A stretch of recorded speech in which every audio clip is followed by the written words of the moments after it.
Hola a todos, bienvenidos a Equilátero. Si se acuerdan, en el video pasado estábamos platicando de esta pregunta que ha estado rondando en los mercados, de si ya estamos caros o baratos. Si todavía los mercados a nivel global tienen espacio para seguir creciendo y seguir arrojando rendimientos a los inversionistas, o si ya estamos muy cerca de un nivel techo o tope para que esos rendimientos se empiecen a apretar hacia el futuro. Yo les diría que la pregunta sigue siendo muy vigente. Si han visto lo que han pasado las últimas 3 semanas en los mercados, tanto los índices de Estados Unidos como muchos índices a nivel global han estado teniendo y alcanzando máximos históricos en sus valuaciones y por lo tanto la pregunta sigue siendo muy vigente. Yo lo que les diría es veamos desde dos ópticas este tema. El primero, desde la parte agregada, veamos mercados y veamos industrias y después nos vamos a pasar a la parte individual de cómo evaluamos acciones. Entonces, en la parte agregada, yo creo que es muy valioso los comentarios que hizo el presidente de la Fed en la reunión de Wyoming de hace algunos días, donde mencionaba que estaba muy satisfecho con la recuperación de Estados Unidos en específico, pero a nivel global también, después del regreso post-pandemia, pero también hablaba de que había sido una recuperación muy desasociada entre los sectores.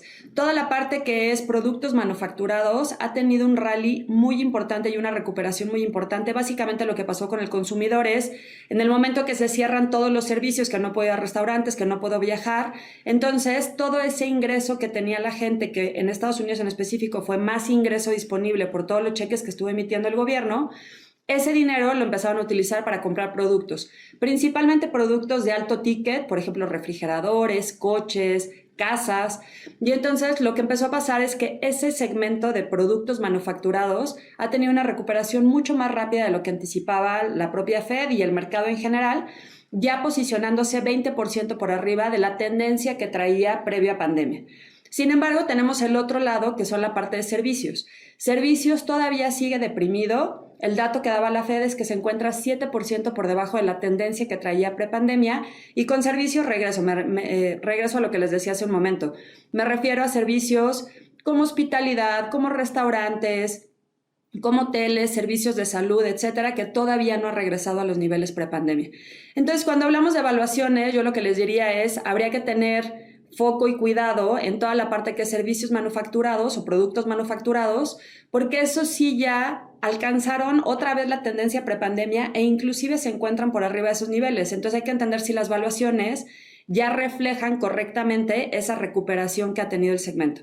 Por el otro lado, servicios parece que todavía sigue deprimido y entonces esperaríamos que viniera una corrección hacia adelante o una recuperación hacia adelante. Y la pregunta también es interesante. Entonces quiere decir que servicios todavía tiene espacio que recoger en la recuperación y por lo tanto puede haber más margen de maniobra para invertir en este segmento. Yo les diría que creo que vale la pena analizarlo, si lo queremos ver desde arriba, analizarlo desde esa perspectiva, qué es lo que está pasando con los fundamentales de cada una de las industrias, cómo se encuentra su crecimiento y si el valor en el que cotizan en los mercados públicos refleja esa recuperación que ya ha tenido cada uno de los segmentos. Por el otro lado, cuando hablamos de acciones, se vuelve un tema pues muy delicado porque mucha gente tiene apreciación diferente de cómo evaluar esos activos. Yo les diría que yo soy analista fundamental. Eso para mí quiere decir que el valor de una acción refleja la capacidad de generación de flujo que tiene la empresa en el futuro traído a valor presente. Eso quiere decir, si yo hoy compro una acción de una empresa que cotiza en bolsa, necesito entender cuánto flujo, cuánto efectivo va a generar esa empresa a través de utilidades en el tiempo, y entonces todos esos flujos de los próximos años los regreso a valor presente y entonces me fijo si ese valor que me está arrojando los flujos, cómo compara contra el precio en el que cotiza bolsa. Si el valor es mayor de lo que cotiza en el precio de las acciones, entonces hay espacio todavía para recoger valor. Si es al revés y el precio está por encima de lo que el valor de esos flujos me indica, entonces es un activo en el que yo particularmente no estaría invertida. Esa es una de las maneras, o por lo menos como analista fundamental, es la manera como nosotros analizamos el valor de las acciones y el valor de las empresas que cotizan en la bolsa. Hay otras métricas que se utilizan que también son múltiplos. Y entonces un poco lo que hace el mercado con esos múltiplos es decir, ok, yo sé que la empresa en este momento tiene un precio, la acción tiene un precio en el mercado, cotiza un cierto precio y entonces tengo la parte de capital a través de ese precio y tengo la parte de deuda que la empresa ha tenido o que ha absorbido para poder hacer todas las inversiones que necesita en su parte de activo, ¿no? Entonces, capital más deuda me da el valor de la empresa. Ese valor de la empresa lo que yo voy a hacer es compararlo contra la posibilidad de flujos que tiene de generación esa empresa y lo puedo hacer a través de ventas, a través de EBITDA o a través de utilidad neta o a través de flujo de efectivo. Entonces, por ejemplo, cuando yo hablo de valor empresa, que les digo es el componente de capital más el componente de deuda, yo tomo ese valor y lo comparo contra las ventas, el EBITDA, la utilidad neta o la capacidad de flujo que tiene de generación esa empresa. Por ejemplo, hay empresas que cotizan a una vez ventas. Eso quiere decir que el valor empresa es igual a las ventas que está esperando generar la empresa en los próximos 12 meses o que ha generado en los últimos 12 meses. Si una empresa vale en valor empresa 100 pesos y va a generar 100 pesos de ventas, entonces esa razón es de una vez. Si yo hago lo mismo con el EBITDA, entonces igual, tomo el valor empresa, vamos a regresar al ejemplo de 100 pesos, y el EBITDA de esa empresa vamos a decir que son 50 pesos. De esos 100 pesos que vende, le quedan 50 pesos en EBITDA o en flujo operativo. Y entonces yo lo que hago es comparar eso y te voy a decir, dado que el valor empresa es de 100 pesos, pero el EBITDA es de 50, esa razón es de 2 veces. Y esas son métricas que nos ayudan a tener una evaluación relativa. Eso es la relación que tienen los flujos con el valor que tiene la empresa y además una vez que tengo el múltiplo, yo puedo empezar a compararlo contra sus pares. No cotizan igual los restaurantes de lo que cotizan las mineras, de lo que cotiza el sector industrial, de lo que cotiza el sector de utilities.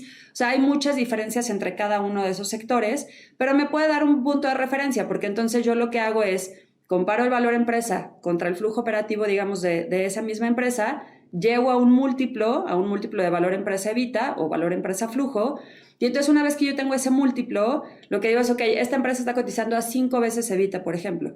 ¿Cómo ha cotizado en su histórico? Oye, en su histórico normalmente cotizaba a 10. Bueno, pues se encuentra un descuento importante. Oye, ¿cómo cotizan sus pares en este momento? Oye, sus pares cotizan a 7 veces.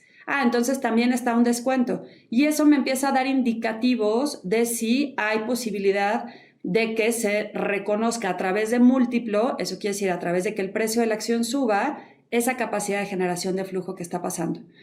Échenle un ojo, hay mucha bibliografía al respecto, se pueden meter y hay muchas fuentes de información pública respecto a múltiplos y evaluación. Si les interesa el análisis fundamental, que es el que les menciono, o sea, donde los flujos de la empresa futuros o la capacidad que tiene una empresa para generar flujos futuros es lo que debería reconocer el precio de la acción en la cotización de mercados al día de hoy, entonces puede haber muchas herramientas para que ustedes puedan hacer como estas relaciones de evaluación y de valor. Hay muchas fuentes públicas, como les digo. Hay 2 métodos muy básicos o muy primarios que utilizamos los analistas fundamentales. Una es la que les mencionaba al principio, flujos descontados, y la otra es múltiplos relativos. Si tienen dudas o quieren platicar más sobre este tema, avísenme, ojalá les haya servido aunque sea una explicación muy cortita y no duden en contactarme, dejarme sus comentarios y cualquier retroalimentación ya saben que es más que bienvenida.